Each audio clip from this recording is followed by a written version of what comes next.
This episode is proudly sponsored by Chill Bombs, the makers of handmade, all-natural CBD-infused bath bombs. Check them out at chillbombs.com and use our code SPIRITS for 10% off. Enjoy the show, y'all!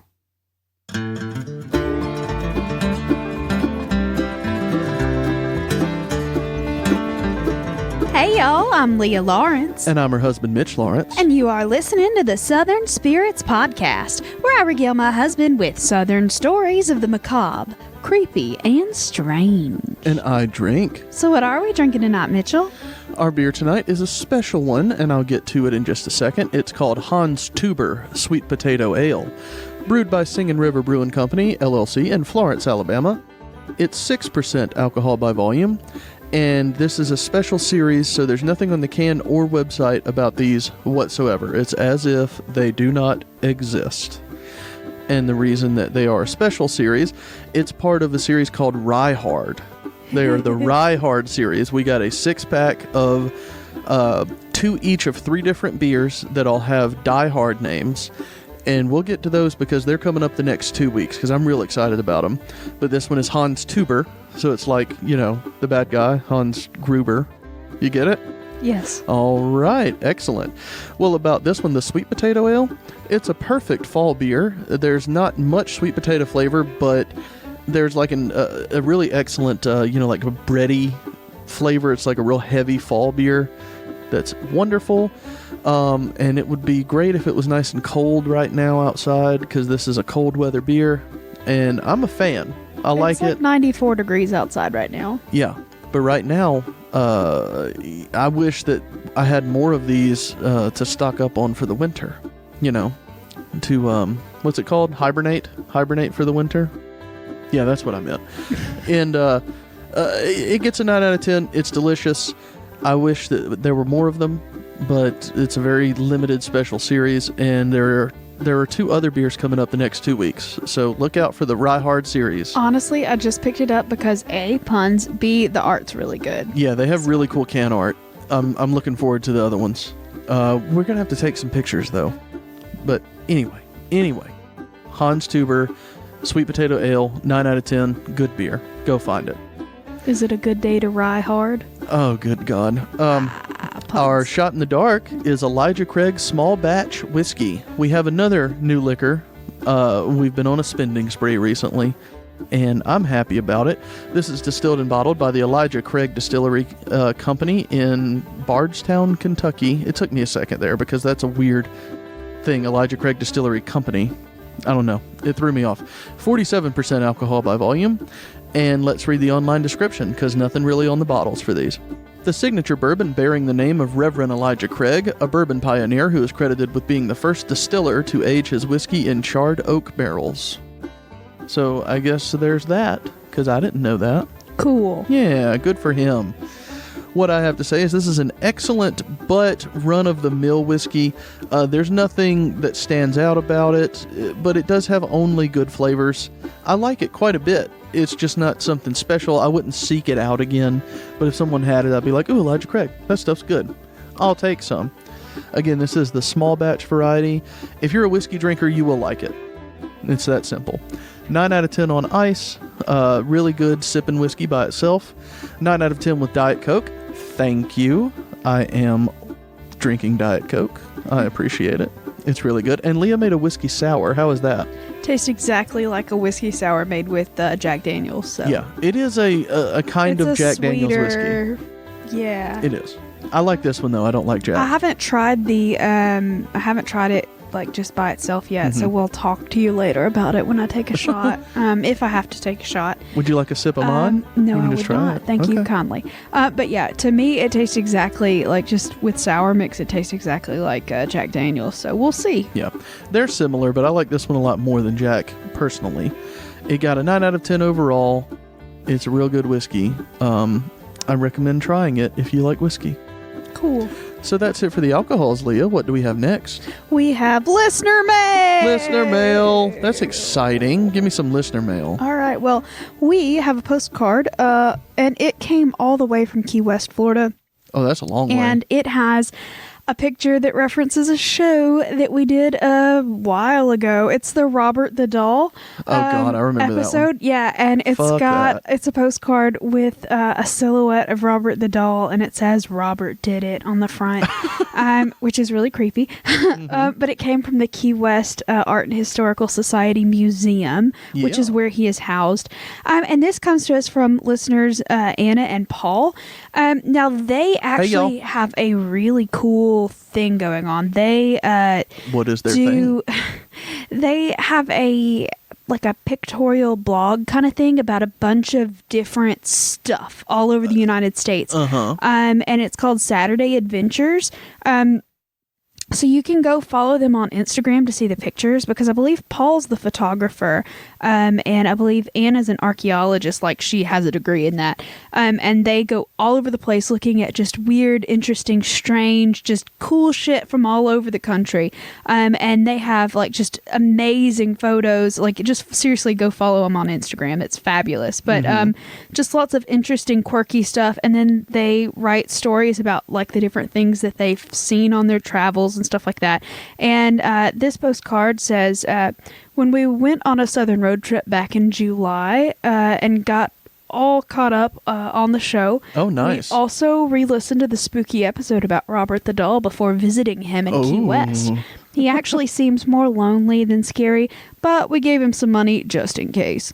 Thank you. So that's really exciting. And they actually do have pictures of Robert the Doll on their Instagram right now, if you want to go check it out. And they also have pictures of, if you'll remember, the Elaine Hoyos, the one that got killed by the Count dude. Well, not killed, like she died, but he like I have no idea. He stole her body and like made it into a creepy doll and lived with it. That one. Yeah, that was our anniversary episode, I believe. Oh God. Yeah, it was, and they have pictures of her mausoleum and stuff too. It's really neat. Anyway, highly recommend you go check their Instagram out. It's Saturday Adventures, and from there you can get a link to their blog, and I believe that's printisbetter.com. And I think they've actually got a book coming out shortly that is like their photo and then the little essays that go along with them. It's That'd really be cool. Go check them out. I highly recommend it. I always really enjoy seeing that in my Instagram feed. All right, so next we have check them out. 2 new Patreon subscribers. Ooh, new patrons. Hold on. Shot the mosquito with a laser. Fabulous. Pwned it. So yeah, welcome to the Possum Passel. First, excuse me. That's your welcoming. Ooh. Y'all, I apologize. It's a bit early to have the shakes, but anyway. Ooh, all right. So our very first Possum Passel member inductee of the evening is Amy. Welcome, Amy. Thank you so much for joining. She joined at the buy us a shot level. Girl, we appreciate you for everything. Thank you so much for giving your hard-earned money to us to help us support this little show. And our second new Possum Passel member is Virginia, and she subscribed at the buy us a 6-pack level. We super duper appreciate. That's really hard to say. You're doing great though. We super duper. Fuck, that's twice. Maybe I should stop trying that. Hold on. Take 3. It is super a duper awesome of you to, like I said, give us money and support this show. I'll edit it and make it sound really quick and really well done.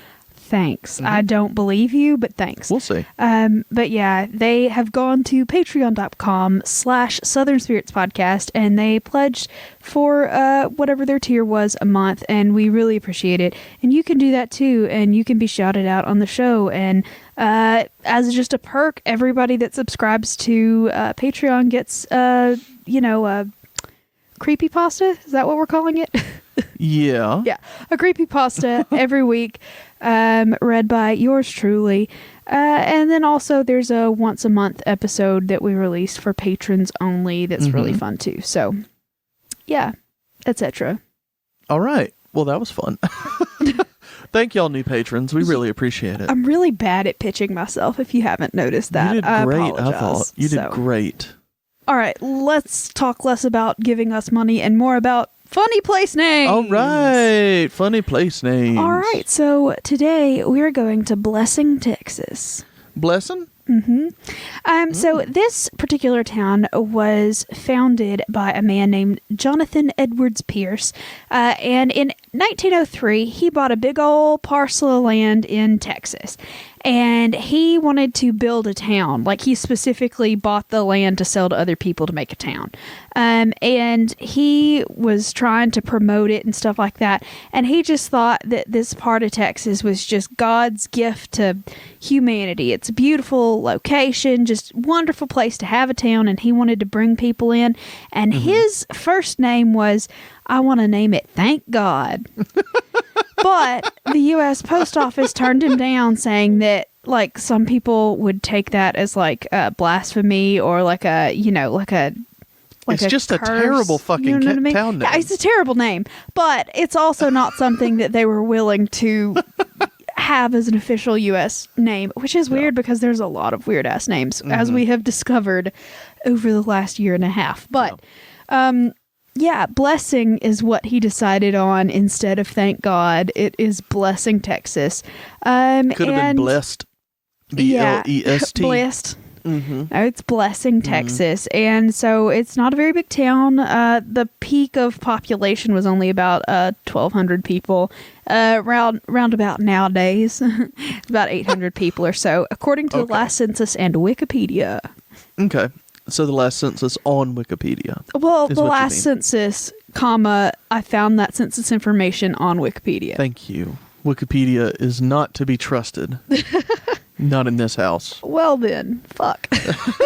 Yeah, what to do now? Anyway, yeah, so that was our funny place name. That was fun. Yeah. I enjoyed that a whole bunch. I'm so glad you did, my love. Oh, God. All right, well, what do we have next? We are going to do our very first story of the evening, and we are talking about the Harrington Lake Monster. Oh, yay, a lake monster. And it's from Kentucky. Yay. Is it a big old catfish? Just wait. Yay, I love big catfish. Just wait. This is one of my favorite river monsters that I've ever come across because, like, I read a lot of weird blogs and shit like that just because I think it's fun.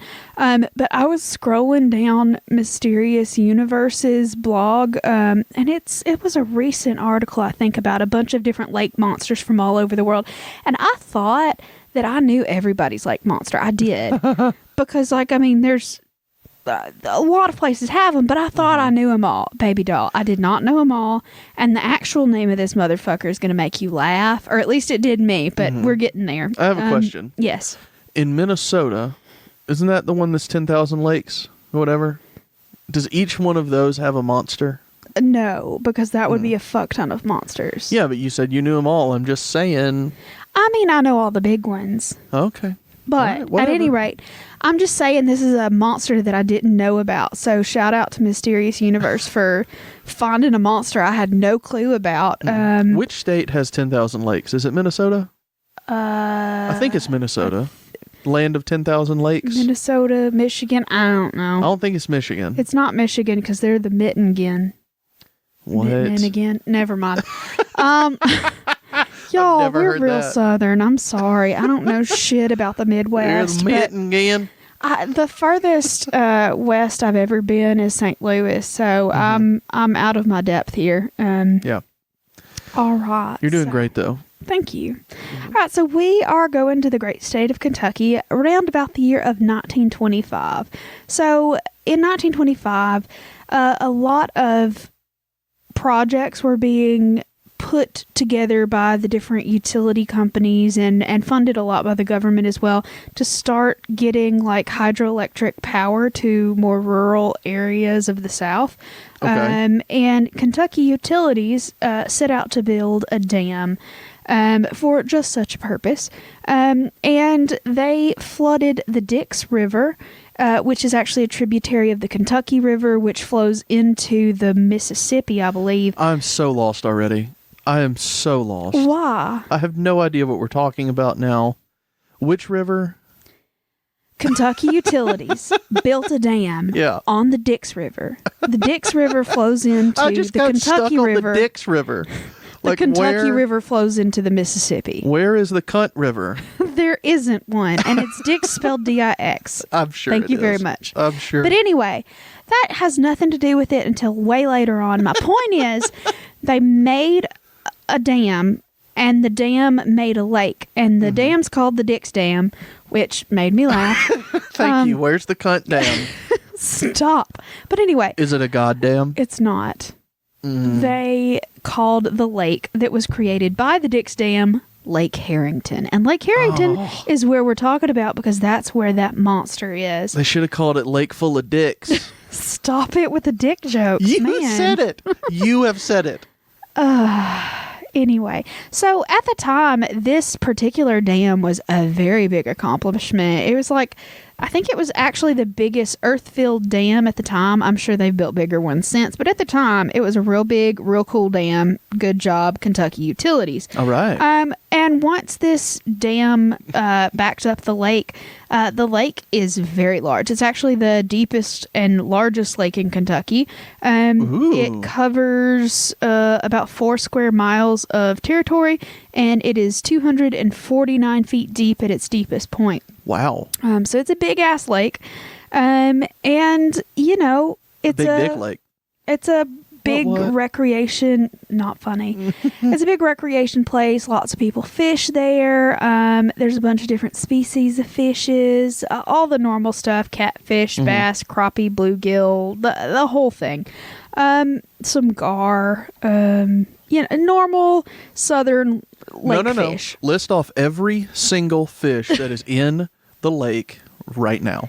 Well, the reason I'm saying that comes back later, but whatever. All right. So the only thing is that there is also in this lake, allegedly, a creature that is fearsome and large. Oh, hey. And y'all, they call it the eel pig. The eel pig? The eel pig. Why didn't they call it the big dick monster? Because they're not 12 years old, and because it looked like an eel pig. How? Is it like a long, slender monster with a pig snout? We're gonna get there. I can't wait. But shot in the dark. Oh, shit. Already. Hold on. Got it. According to the witnesses, how long is this eel pig? Is it A, 25 feet long? Is it B, 20 feet long? Or is it C, 15 feet long? Oh, okay. You went backwards. All right. Getting a little tricky on you. I'll just go 15. 15 sounds good to me. Motherfucker. I thought I could get you, but yeah. Okay, well, we have a problem. This bottle's really hard to pour out of. It's got one of those, like... those flat lips. Yeah, I hate those things. Spout, and I poured way too much whiskey in here, so I'm going to have to sip on it a little bit. Like, the shot glass is overflowing. So, hold on. Oh, God. Oh, it's rough. Oh, that's going to be terrible. I hope you have something to wash it down with. I have my whiskey sour. Oh, God. Washing it down with a whiskey sour is going to be a terrible idea. Oh, that's going to hurt you. Oh, fuck. Yeah, that's rough, isn't it? Woo! Honey bear. No, ma'am. How rough is it? Oh, I just burped it back up. Oh, no. Oh, flappy hand movements. Shit, bitch, that's awful. Ugh. Well, I like it on ice. That's all I can say. Don't shoot that shit. Don't do it. I mean, it's a normal hardcore whiskey when you shoot it. So. I'm starting to rethink the severity level of question that I did for the second story because I'm not sure I could do a second one of those. I'll take the second one, no matter what. I'll take it. No, we're going to play this by the rules, sir. Hold on real quick. I have to do something. Okay. Congratulations. All right. Thank you. Sorry. I apologize. You going to make it through the rest of this? I don't know. That was... Usually, like, rough. I can take a shot and I'm fine, but that is overwhelming. Mm-hmm. It's a rough one. It tastes good, but it's fucking harsh. It's 47%. Yeah, that's a sipping kind of thing, not a shooting kind of thing. Oh, and now my esophagus burns. Awesome. All right, so eel pig. Let's go back there. All right, a 15-foot eel pig. Yeah, so the eel pig is 15 feet, according to the people that have seen it, allegedly. And after the lake was created and dammed up and, people were doing stuff around it, around the early 30s, people started seeing something weird swimming in the water. An eel pig. In fact. And like I said, usually it's described as being about 15 feet long. It's got the body of an eel. It's got the face of a pig. So I was its right. Skin is kind of speckledy, fishy colored. I mean, that's not a great description, but I mean, I've seen descriptions of everything from like a brownish fishy color to a silvery fishy color to a pink piggy fishy color. And it's supposed to have sort of a pig looking snout and a curly tail on the back end, which just makes it wonderful for me, just in general. Well, I'm enjoying also, Google, image search, Google eel pig, and there's one illustration that makes me laugh every time because it's literally just a pig head on an eel body, and it's adorable, and it made me laugh. But yeah. Let me see. Go ahead. While I'm doing this. So there was a very famous sighting of the eel pig by a guy that was a professor at the University of Kentucky. And that happened in 1972, and his name was Lawrence S. Thompson. And he actually owned a lake home on Lake Harrington. And when he saw the eel pig, people heard that he saw the eel pig, and it became a big deal because he was a professor, and I guess that makes you more what's the word? That one? No, it's not that one, but I like that one too. I'm showing her credible? these illustrations. Is credible the word I'm looking for? I don't know. I'm still looking at eel pigs. This one that says sure. That's not it. Okay. These are all very funny. But yeah, so I guess that would make his sighting more credible because he was a professor. It wasn't just a country bumpkin. It wasn't a farmer. It wasn't a fisherman that's been drinking all day. It was like a dude that lived there and has seen it a couple of times. And so after he reported his sighting, it got into the local paper, and then it got into more regional papers. So the Louisville Courier made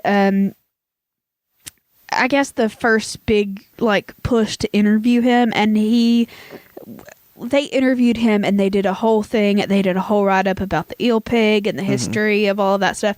And from that paper, everything went out, and more people got to learn about the eel pig. Yay! But in that particular interview from the Louisville Courier, he said, they were asking him, do you really think it's a monster? What the fuck, And he was like, quote, "It's only a monster in the sense that one would call an alligator a monster if they had never seen one." So basically, he is saying that... He sounds pretentious as fuck. Oh, yeah, definitely. Professor, once again. Oh, yeah, you're right. But I'm really struggling with that alcohol. You're doing great. But I think that he sees it more as an actual physical, something that can easily be explained, just an unidentified species in the water, or not a one-of kind of situation. You know what I mean? If you're in the Highlands of Scotland and it's Loch Ness, there's just the one bitch, it's Nessie or nothing. But I think he seems to describe this as there's a population of these things, He doesn't think that one eel fucked one pig and made this thing. Well, we're getting to theories later, Mitchell. Oh, God. And that has been suggested. But anyway. And most of the rest of the reports of seeing the eel pig are actually from local fishermen and farmers and that kind of stuff. And so I haven't seen a lot of other what you would call, quote, credible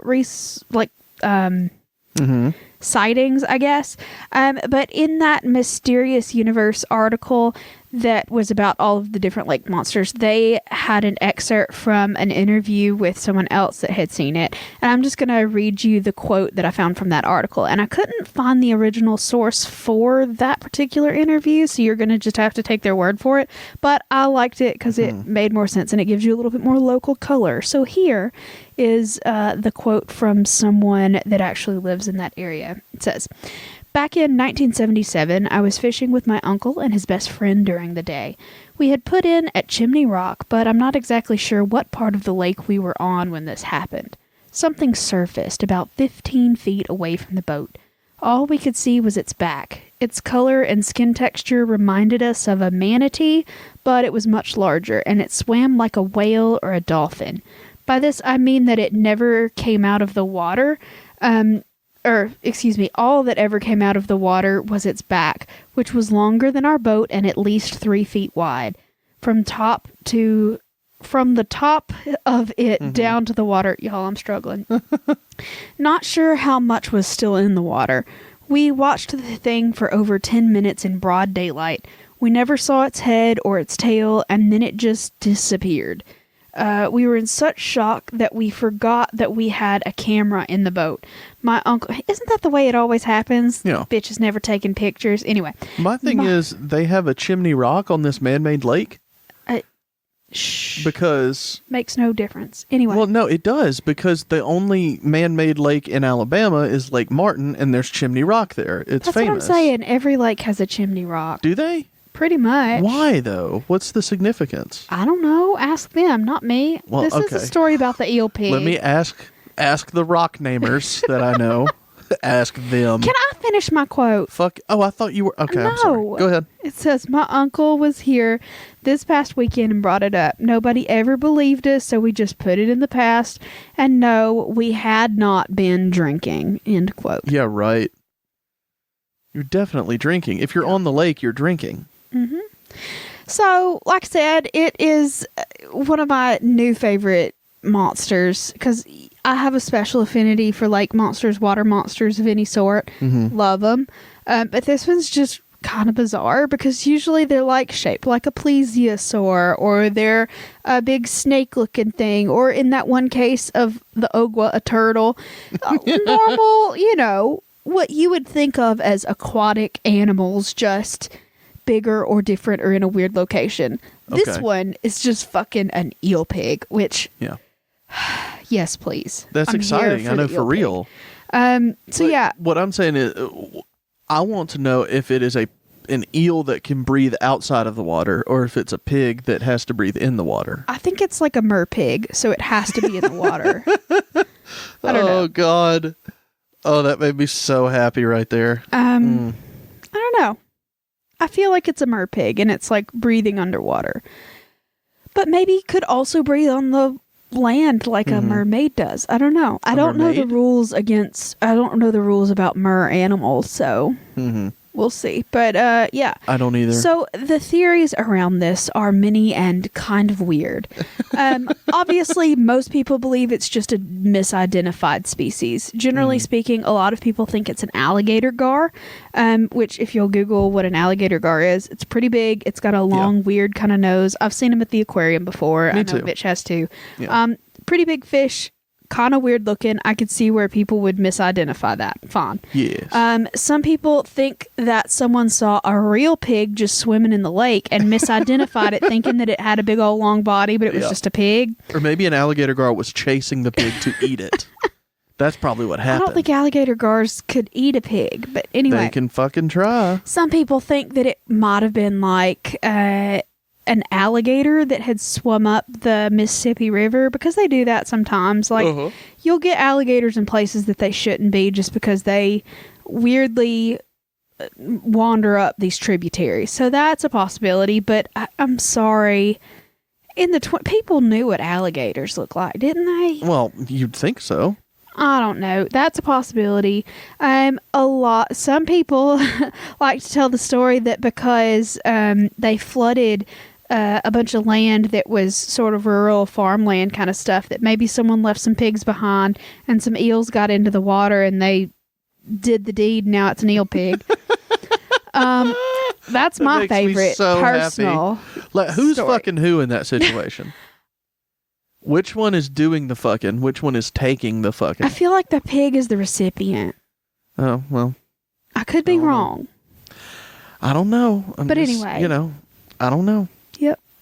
But, I mean, as much as I want to believe that there's a merpig out there, I feel like it's probably an alligator gar, because that is I mean, if you'll look at one of those, it makes sense. Yeah, I know what you're talking about. The long they mouth. They have a weird, stubby, nosy thing, and they're kind of long and weird looking.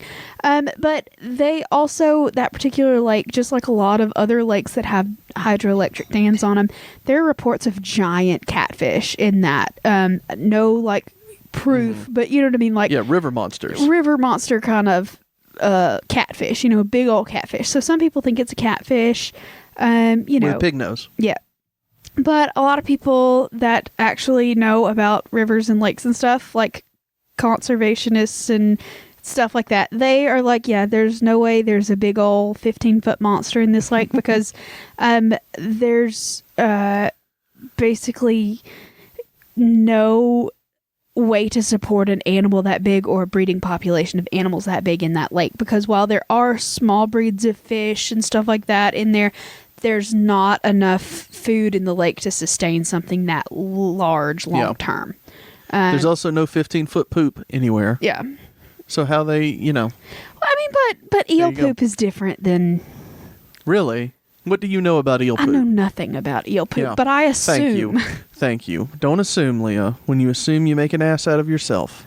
Yeah, probably. But anyway, that was the eel pig, y'all, and I want an eel pig t-shirt real bad. Do they have them? I have no idea, but I am willing to hire an artist to make one.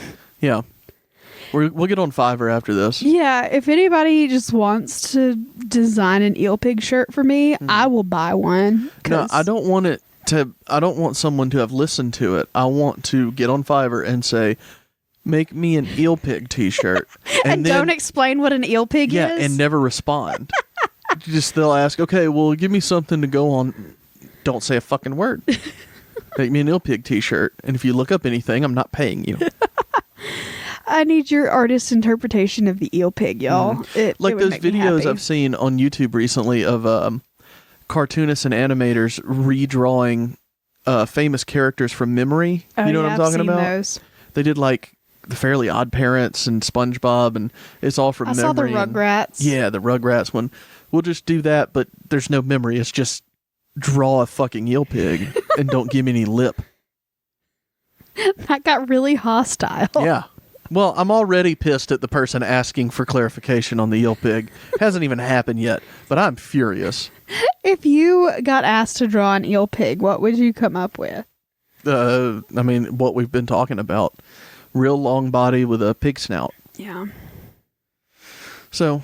I mean, nothing funny to say there. Just there isn't anything else. Hashtag eel pig. Or what about real long eel head and pig butt? Like back hooves? I would do that. Like a maid mer, but like a pig eel. Back hooves with a curly Q tail. But with a long fishy head. Yeah. And no front legs. Or maybe like salamander front legs, and long pig legs. All right. Anyway, so what we're saying is if you want to draw your own interpretation of the eel pig, please tag us on Instagram because I want to see that shit. I would love for you to do that. That would be absolutely wonderful. I want to see your eel pigs. Anyway, so for the second story of the evening. Show us your eel pigs. Show us your eel pigs. We got beads. That's really creepy, man. Yeah.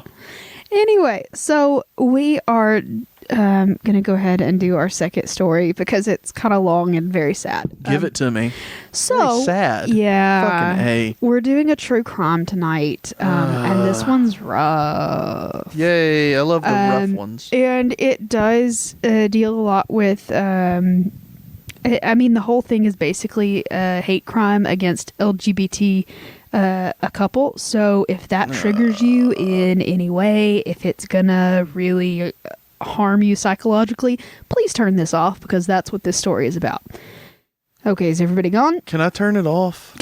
You can't. I'm sorry. You're here for the long haul. Like it won't, trigger anything in me. I just don't want to hear it. Does that count? It doesn't. Sorry. Okay. I'll tough it out. We are going to be talking about Corpsewood Manor and the murders that happened there, and that happened in Georgia.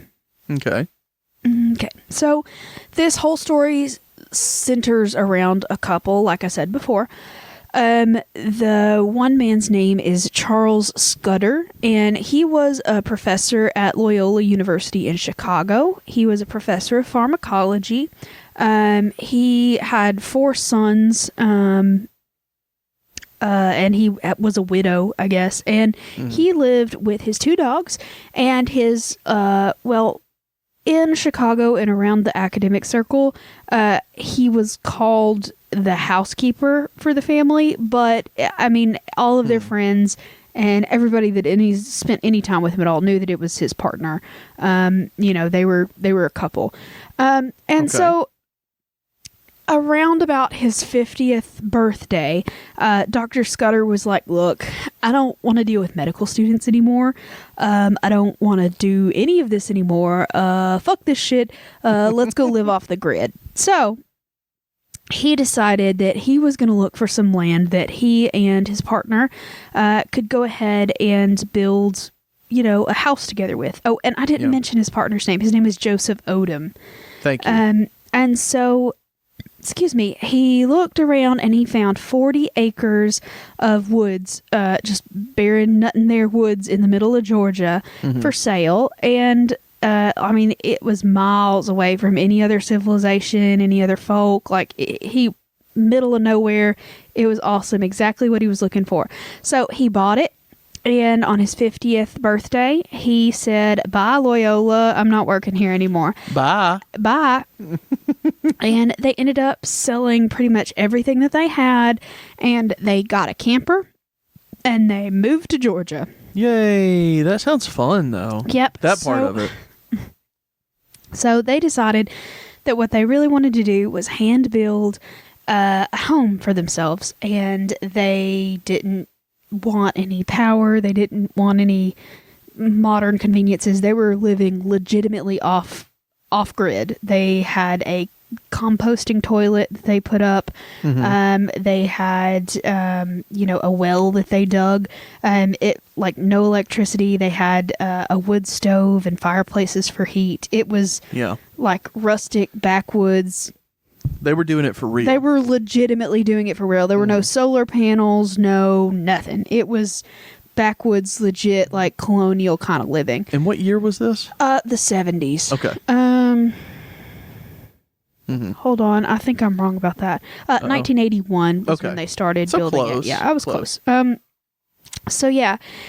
They were living out of the camper on the property while they were building this mansion of theirs. And it was just the 2 of them. And they decided, like I said, to build this whole thing brick by brick themselves. And if you look at pictures of it, it's gorgeous. Like, the work was lovely. The bricklaying was What's the name of it again? Done. Corpsewood Manor. Corpsewood. Yeah, and they called it Corpsewood because the first winter they were there, first, they're kind of a creepy couple. They were really into, like, occult stuff and creepiness. And, I mean, like, if they were living nowadays, they would just be, like, normal, like, listening to true crime podcasts, being a little spooky kind of folk. Right. Back then, they were considered, satanic, probably. Exactly. And actually, we'll get there, but the doctor was actually a member of the Church of Satan. My goodness. Yeah, so they called it Corpsewood Manor, A, because they were a little spooky, but B, because all of the trees in the winter, it sort of looked dead and ominous, and so they went, the Corpsewood. It's a real evocative name that you could have for your house, and I liked it. But anyway, so they built this beautiful brick 2-story home. Like I said before, it had a wood stove, it had a chemical toilet, and they had their own garden, and they even planted a vineyard, and they made homemade wine. And yeah, it was just a great little house that they had built for themselves. They had a lot of spooky stuff. They had some gargoyles and a rose garden, and the doctor collected a bunch of occult books and creepy, like, relics and stuff from all over the world, travels and stuff like that. Just, weird, fun, curio kind of stuff. And shot in the dark. Uh-oh. Next to the house, they had built an elaborate chicken house. Oh, God. How many floors were in the chicken house? Was it A, 2, B, 3, or C, 4? I don't think I'll go too complicated here. I think I'll just say 2. You're incorrect. Okay. Well, good, because now I'll take the shot. Hold on. I'm just trying to get this shot not overfilled this time. Oh, and I need to buzz myself because I am behind, and there we go. This is for me.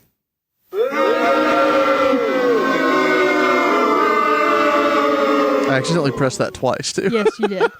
I didn't know if everybody could tell. Boo, boo, boo, boo, boo. Boo, boo, boo, boo, boo, It was boo, actually... boo, boo. Stop. It was actually a 3-level chicken house. Jesus. But not all levels were chicken-filled, if that makes sense. The chickens were on the bottom story. Okay. And the middle floor was a storage room, and they used it for canned goods. Oh, and that's rough. Oh. storing a large porn collection, which is nice. nice, right? You keep your porn in the chicken house? In the storage room in the chicken house. Apparently, it was a pretty big collection, so you got to keep it somewhere, right? Hell yeah. Yep. And the top floor of the chicken house was called the Pink Room. And I believe it was called I'll the Pink bet it fucking was. I believe it was called the Pink Room because A, everything was pink up there, but also it was just like a recreation room. It's called the We're All Pink on the Inside room. Gross. Yeah. But yeah, pretty much. I say it was a place where they entertained guests. They had parties between consenting adults. On the top of the chicken house? Yeah. It was just a nice, chill place to like hang out without having to bring other people into the main house. You know what I mean? It was like just a romper room kind of situation, you know. Good God. So, the problem with all of that is they were very, very nice people that wanted to welcome a lot of people and just have friends, and they would share their homemade wine with people, and that kind of comes back to bite them on the ass because in the winter of 1982, all of this shit starts going down. So, excuse me. There's a man, and his name is Kenneth Avery Brock, and he was a local guy, and he was a deer hunter, and they had so much property. They had like 40 acres of woods, and they didn't really hunt, so a lot of the times there were a bunch of different locals that would ask permission to hunt on their property, and he was one of these people that, you know, had been hunting on their property several times, and he ended up befriending them, and, you know, occasionally he would have drinks of their homemade wine in the Pink Room, hanging out, stuff like that.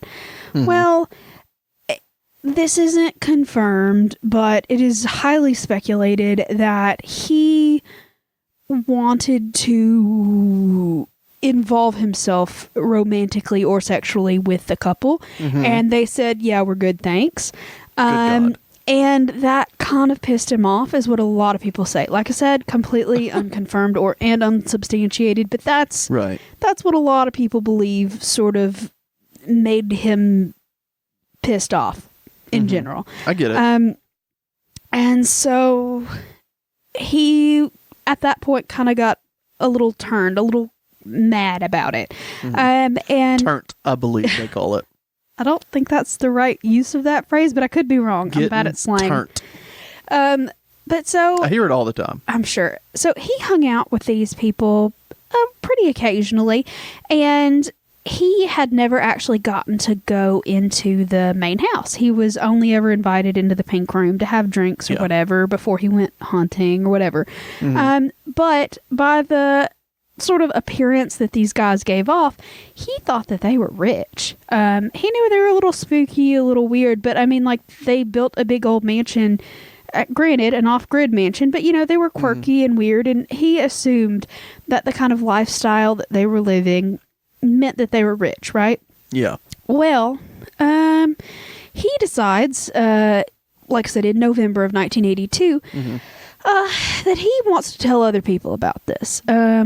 So he moved into the trailer of a dude named Samuel Tony West. and he was a 30-year-old unemployed construction worker, and he was just sort of down on his luck, kind of, just a 30-year-old dude with nothing going on at the time. Right. And wanting to get in the pink room. Yeah, maybe. And so Kenneth Brock ends up living with him. And by the way, Kenneth Brock is only like 17 years old at this time. So, and they call him a 17-year-old part-time truck driver, but I don't know any truck drivers that are 17 years old. So yeah, I don't even know if you can be a truck driver at 17. I mean, it was the 80s. Maybe something changed, but yeah. Well, I don't know how old you have to be, but I know it takes like 6 months to get a I would think you would CDL. have to be 18 at least to get a CDL, but I could be wrong about that too. But yeah, I don't know either. Anyway, so that's something that I could Google, but I'm not instead going of to. Pictures of fucking eel pigs over here. But anyway, so Kenneth Brock starts telling Mr. West about these stories, about these, and this is a quote from every news article that I've ever read about this. He called them, quote, queer devil worshippers. Jesus. Yep. And he... You hear a lot of that in 2019, too. Right. And so he keeps telling him about this couple that lives in the woods, that they're real isolated, that they don't really have any, like, protection or guns or anything like that. Like, It's just the two guys and a pair of dogs. Like, there's nothing else going on out there that... he thinks that they are super wealthy, that he's never been in the house, but, he thinks that it's filled with treasure. You know what I mean? Yeah. And so Brock and West start talking about this shit, and they're like, oh, there's got to be a ton of money. It would be super easy to, like, fuck these people up and steal all of their stuff, right? Because, I mean, they're in the middle of nowhere, they're homosexual, and they're into satanic stuff, so people are going to believe us more than they're going to believe them. So I mean, it's a perfect crime, right? I believe so. Yeah, and so Brock and West decide to try to do some recon, and so that November they go back to the house and they are invited in. They get invited to the pink room, they have drinks with each other, and then they leave. They're never invited into the house. So this only fuels their idea that something's in that house. They've got something valuable that they don't want anybody else to see, and they're like, oh yeah, we're gonna do this big. Super rich, book-learned professor. Right? Living out in the woods with all of his money and his big old chicken mansion. Did you just say chicken mansion? Chicken mansion. I like it. I've never heard of a 3-story chicken thing where the top room's reserved for fucking. It isn't just fucking, it's drinking and occasionally fucking. It's the pink room, Leah. It sounds like an awesome time, but whatever. What would you think the pink room is in any establishment, anything period? Would the pink room to you, I'll tell you what it means to me. It means there are so many people just like spreading themselves open. That's what I see. It doesn't matter your sex. You are spreading yourself in one way or another to be like, gotta fit into the pink room. Just saying. All right, well. So it could be in a church. If I hear pink room, I go, I'm not fucking going in it. Unless Leah wants to go in it. And we'll see what happens. Yeah, so anyway. On December the 12th of 1982, they decide that this is gonna happen, like, that night. So, Brock decides that he needs to go get a gun. So he goes to his mama's trailer, because of course. And he gets a .22 caliber Remington automatic rifle from his mama. And he says, oh, I'm just going out rabbit hunting. No problem. I'm gonna get this. We're gonna shoot some rabbits, come back, it'll be fine. Awesome. So he's got a rifle. A very small caliber rifle, but a rifle nonetheless. What, like a 22? Yeah, it was a .22 caliber. Mm-hmm. Did you say that? I did. And anyway, so he gets West with him, and they stop and they visit some friends. And so they pick up Joey Wells and Teresa Hudgens. Now, those two have no fucking idea what's about to go down. They are not in on it. Oh. They don't understand. They just think they're going out joyriding, having a good time, doing a little drugs. So they were into this weird drug combo. It's a combination of paint thinner, alcohol, and glue that you huff, and it's called Toodaloo. No, it's not. It is. It's called Toodaloo. Okay. Because I thought, like, because it makes your inhibitions go toodaloo. Probably. And then you go to the pink room.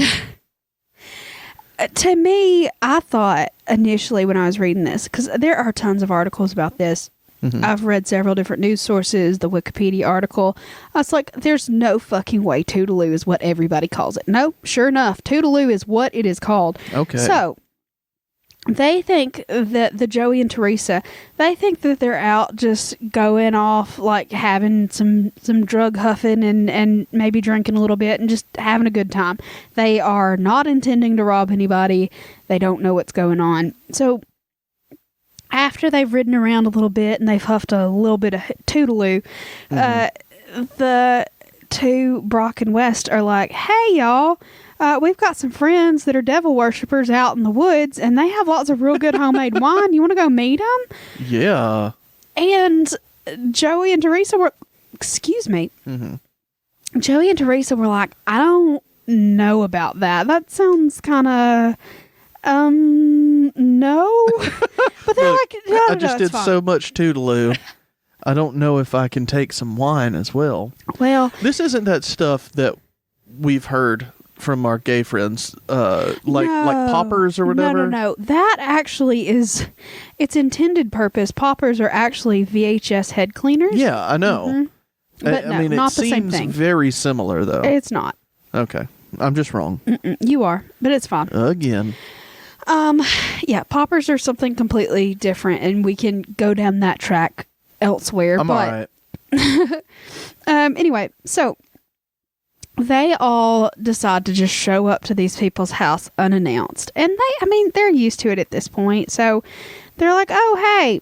So the doctor's like, hey, y'all, that's fine. Come up to the pink room. And so there's a 40-foot ladder that you have to climb to get into the pink room, by the way. Fuck that That shit. would be There's not an elevator in the chicken mansion? There is not. Fuck that would be my number one. I don't need to be in the pink room. If I have to climb a 40-foot fucking ladder to get up there, ain't nothing up there. At the very least, a dumbwaiter or something. Ain't nothing up there that Leah needs to get into if it's a 40-foot ladder to get up. There's just not. No. I'm not climbing a fucking 40-foot ladder. Nope, not doing it. But anyway, so they climb all the way up there with the doctor. Now, his partner was in the kitchen cleaning up dishes because they had just had dinner, so he wasn't up there in the pink room with him initially. So he's in the household with the dogs, and the dogs are sitting by the fire. And they have 2 English Mastiffs, and they're supposed to be super cute little puppers. So they're just hanging out by the stove, and he's doing dishes, and everybody else is up in the pink room. So they pass some wine around, and they're just having fun and talking and just, whatever.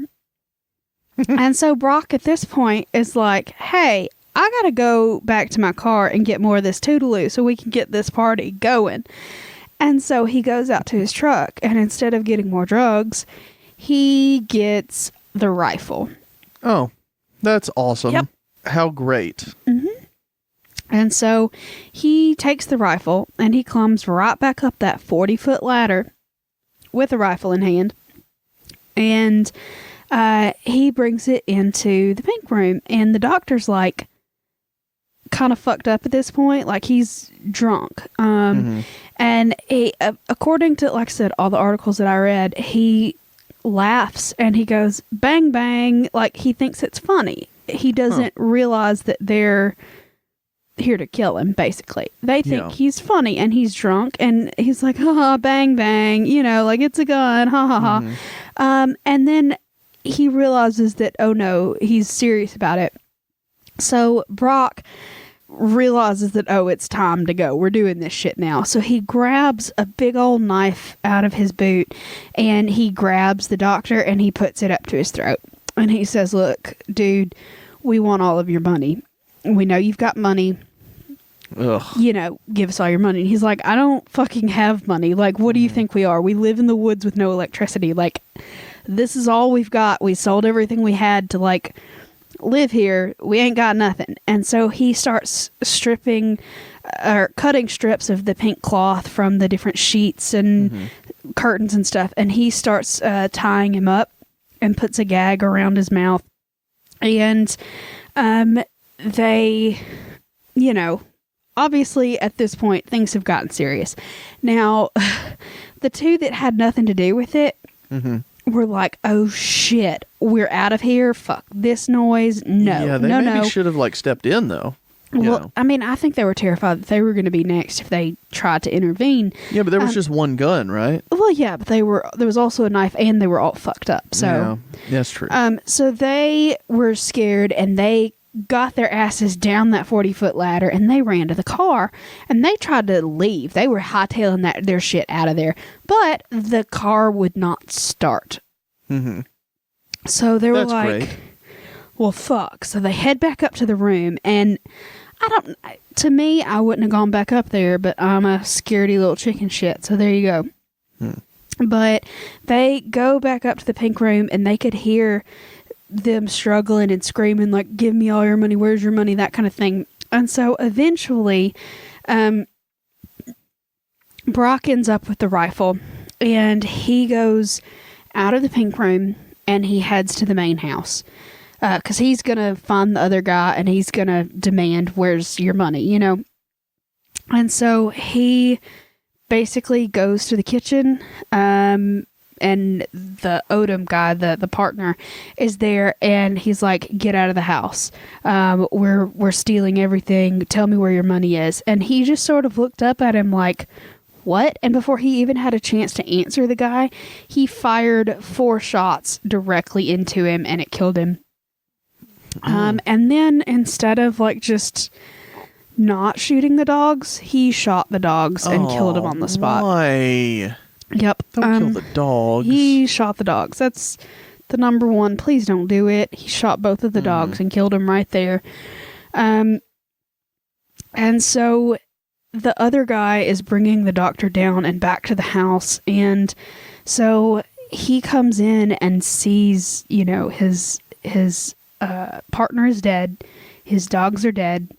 He's just like absolutely just done. He's heartbroken. Just he's fucked up. He's been gagged. He's upset. Like this is the worst nightmare that anybody could find themselves in. And he just sort of like, excuse me. He just sort of like has given up, and he's like, whatever. And according to everybody that was there, his last words were, I asked for this. And that'll come back in just a second. What? So okay, I'm confused. Yep. And so West took the rifle and he shot the doctor in the face at point blank range. He fell to his knees, but he wasn't dead yet. So he started trying to speak, trying to say, you know, we don't have money. What are you doing? And so he fired again. And the professor sort of got pushed back onto the bookcase, you know, there behind him. And he starts trying to say more words, but obviously there's blood everywhere and he can't really make words. And anyway, he ends up firing 3 more rounds into his face. Good God. Yeah. Okay. And so after that happened, the two, West and Brock, ransacked the entire house looking for this hidden fortune that they have built up in their heads, thinking that they're going to find. What they leave with is a handful of dimes, some jewelry. Dimes? Dimes. Okay. Just change, random change, a couple pieces of jewelry here and there, nothing fancy, just little like gold chain or a ring or something like that. Nothing much. There was a gold-plated dagger. There was some silverware, like a silver candlestick. And he also had a gold-plated harp because the doctor was actually a really good harp player. He had played with like the Chicago Symphony Orchestra. That's so weird. Yeah, he was a really good harpist. And apparently they tried to steal the harp, but they couldn't get the harp into the car. So they left the harp just out in the woods. So all of this happened in less than 2 hours. And so they ended up splitting up. Half of them went into the car that they had come with, which was an AMC Javelin. Jesus, okay. a 1970s AMC Javelin. I don't know why that's important, but... Okay. And then the rest of them stole the doctor's CJ5 Jeep, which I don't know what that means. I guess it's just a regular old Jeep. But apparently it had white pentacles painted on the door because that's so metal. Anyway. Okay. Yeah. Excuse me. So they fled, obviously, and because this whole place was as remote as it is, it took them 2 days before anybody realized anything was wrong. So they had a friend that lived nearby, and his name was Raymond Williams, and he visited a couple of days after this happened because a friend of theirs that they knew from, that was living in Rome, Georgia, had passed away, and he was calling to let him know, hey, this person's gone. Good God. You have so many coughs. I'm sorry, that alcohol just really got all of my allergies going here. But anyway, so he came to Corpsewood Manor, and he noticed there were bullet holes in the kitchen door, and he was like, ooh, something's not right here. So he leaves, and he calls the police, and they come back, and they find, obviously, the couple dead. The dogs are dead. All of their shit has been stolen. They're concerned, obviously. So eventually they, figure out who did it. And there was a manhunt all over. First off, the couple that was not involved in the actual shooting. A couple of days later, they turned themselves in. They said, okay, look, we know who did it. We feel really, really bad about it. We were fucked up on drugs at the time. We had nothing to do with the actual thing, but we know who did it. This is who did it. And they told them. And so they launched this manhunt for these two men. And eventually the men end up turning themselves in. One of them turned themselves in I think, Georgia, and the other person turned themselves in Nashville. But yeah, so they end up coming back, and they both give confessions of what happened. And that West guy, the quote that you'll see a lot in the different articles about this was that his only, confession saying what he did was, quote, all I can say is they were devils and I killed them, and that's how I feel about it. Okay. So that's pretty much all he's saying about the whole issue, saying that they start early playing the devil worshipping card, you know what I mean? Yeah. Because it was the 80s, and that's sort of satanic leading panic into the satanic panic. Yeah, exactly. It had not happened yet, but it was coming. Yeah, and this is like the very beginning of this paranoia and weirdness that would happen. So while the police were investigating the murders, and I'm just going to put it out there right away, the police did not like the victims in this situation. Because they were gay. Satanic, and because they were, into the occult. So while they investigated, they found a bunch of just stuff that the couple had. So obviously they found the giant pornography collection, which, once again, apparently was stored on the second floor of the chicken house. That's fucking weird. I mean, they're grown adults. Pornography is not illegal. At least the type of pornography that they had was not illegal. And who gives a shit? They like porn. It's fun. Apparently they had a pretty big occult library, just different books about the occult and stuff like that. They had 2 human skulls, which is a little weird, but what? If you'll remember, though, that he was a doctor and a professor of pharmacology, that kind of makes sense. A lot of doctors have full skeletons. It's not a big deal.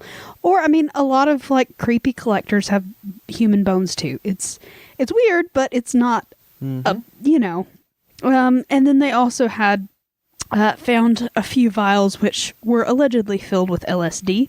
And even that isn't really unusual if you remember that he was a professor of pharmacology, and this was, late 70s, early 80s. I don't know exactly when LSD stopped being something that you could, experiment with, on the collegiate level, because that used to be what they did with it. But anyway, so basically the entire trial, the couple was just labeled as, quote, homosexual devil worshippers. Well, my thing is, So what? Exactly. And that's They were still brutally murdered. I would say they were still brutally murdered in their home by people that they had invited in to be nice to. Like, what the actual fuck? But people, like, just... bigotry is just alive and well and was back then as well. And that was just something that they could mark these people as being other and just, like, not give a shit that they were murdered brutally in their home in the woods. You know what I mean? Yeah. And so... the lawyers for the people that were arrested, West and Brock, they basically tried to pull every single card that they could to make everybody involved be like a lot of the articles, like the newspaper articles that you'll read from the time period covering this were like, I mean, was it a justified homicide because they were devil worshippers and they were trying to sacrifice them or something like that? And I'm just sitting here going, hell no, like that's not even close. Why would you even think that that could be a justifiable homicide? Like they had come to drink with him and they just like killed him. Like that whole thing just really gets under my skin. But then it came out, of course, that the Dr. Scudder had actually joined the Church of Satan, quote, to see what it's like. Their friend Raymond Williams, that was the one that found the scene first, he was like, yeah, like he was involved in the Church of Satan, just like, I mean, you could just like pay a membership fee and like be a part of the Church of Satan. But like he didn't go to... the Church of Satan, what people don't understand about it, group. It is literally a troll organization.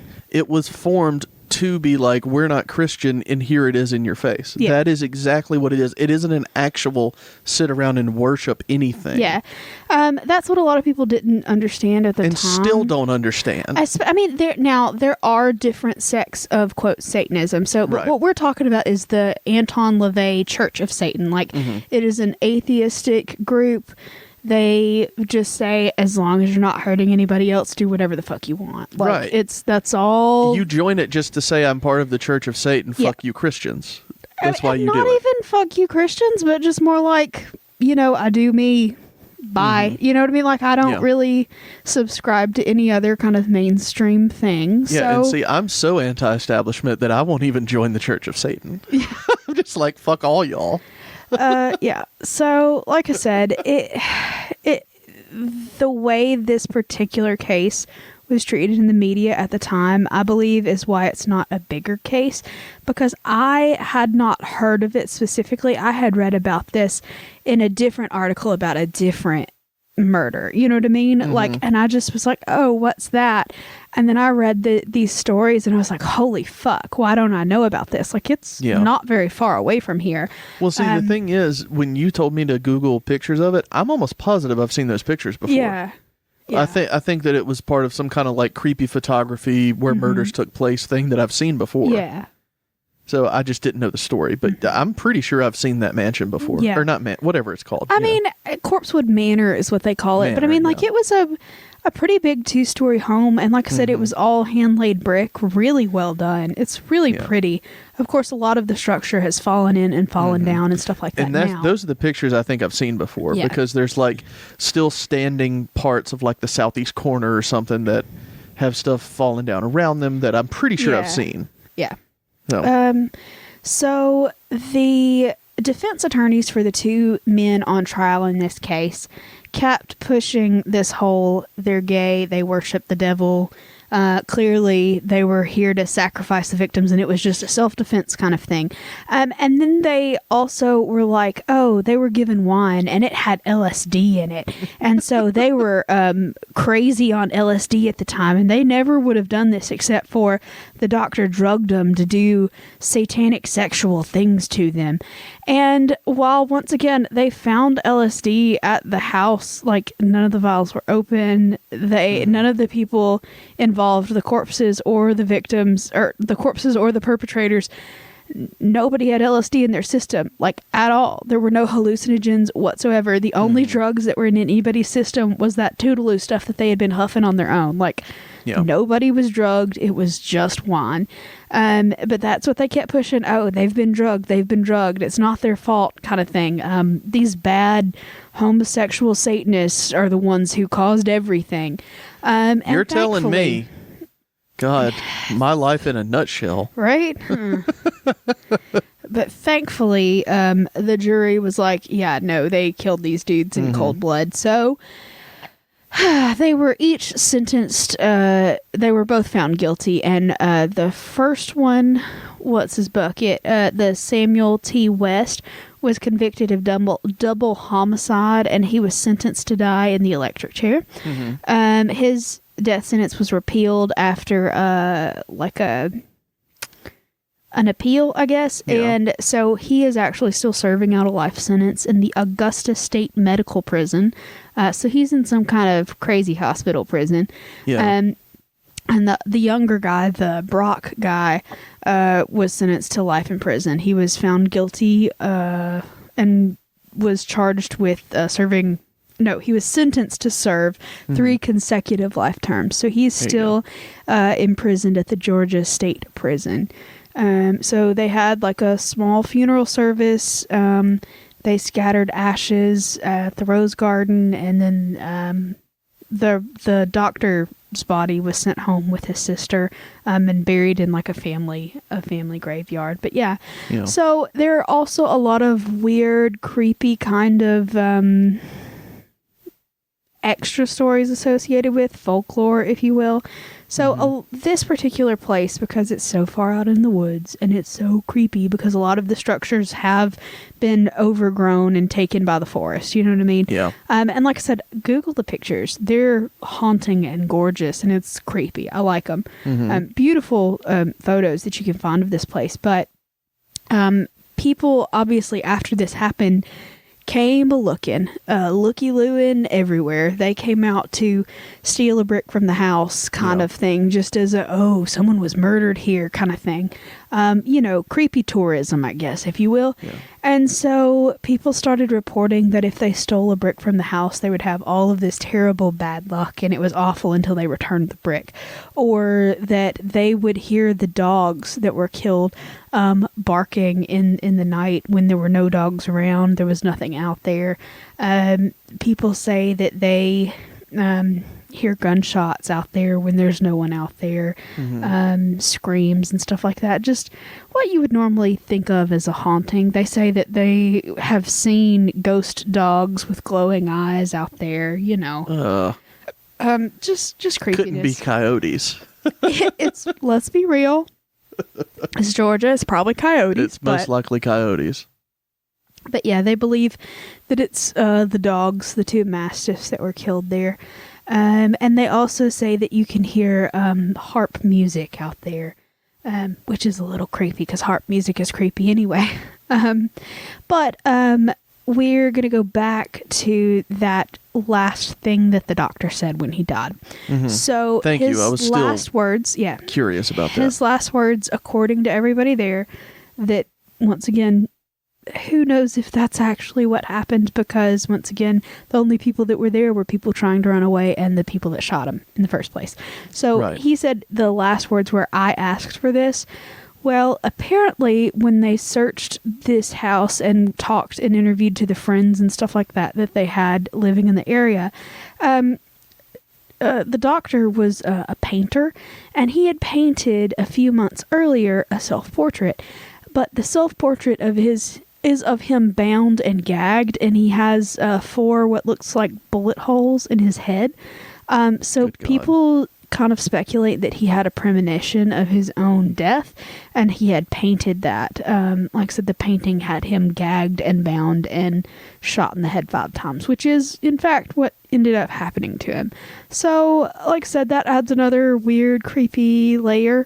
And did he say it? Did he not? Who knows? But he did, in fact, paint that self-portrait, which makes the whole thing even fucking creepier. So yeah, that's what happens when, people that just, Go ahead. I don't know. This whole thing upsets me at a very deep level. Like, Okay.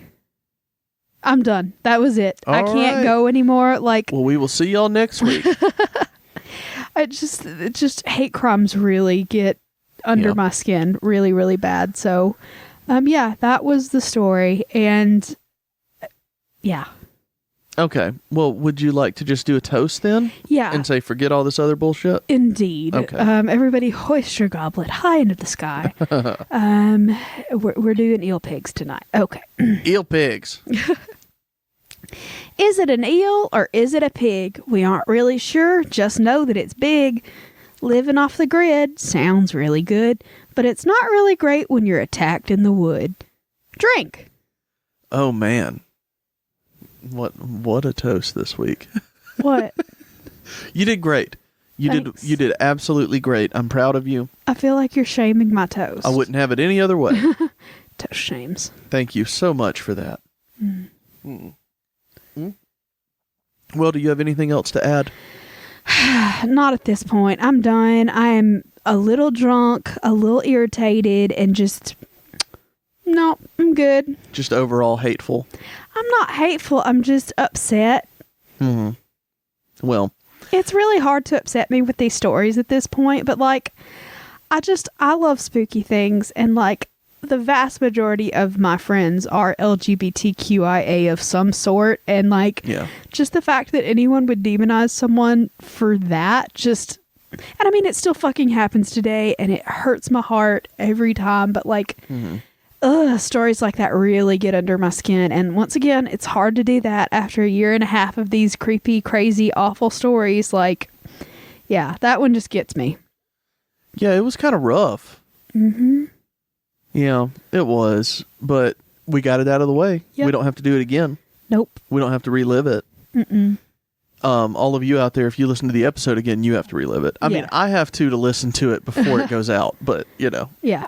Besides that, we don't have to relive it. But, I mean, it's also something that, if you don't remember history, it's going to repeat itself. And I feel like that's a story that a lot of people don't know about. And I feel like it's nice to get that kind of story out there, just because, I mean, I think they were victims and they need to be remembered. So, Yeah, I agree. That's all. I agree. And I support you. All right. Well, cue that outro, Mitchell. Oh, y'all, thank you so much for sticking around for our terrible story this week. And for every week, for that matter. We have one terrible one just about every week, right? Uh-huh. Yeah, that sounds about right. Follow us on all of your social medias, Facebook, Instagram, and Twitter. The Facebook community chat is starting to fucking heat up. We're having lots of fun over there. Yeah, You the should last join couple weeks, a us. whole bunch of people have joined, though. It's been great. So keep those going up. Just search for Southern Spirits Community Chat. You'll find us. We got a nice, thriving, I almost said throbbing by accident. A nice, thriving It's not community. throbbing at all. Yet. Give it time. Take it to the pink room. Ew. Yeah, we'll see what happens. But yeah, follow us there. Well, join the community chat is what I was trying to say. And drop your best meme, because we love Yeah. memes. We do nothing but memes. Memes. It's a great time.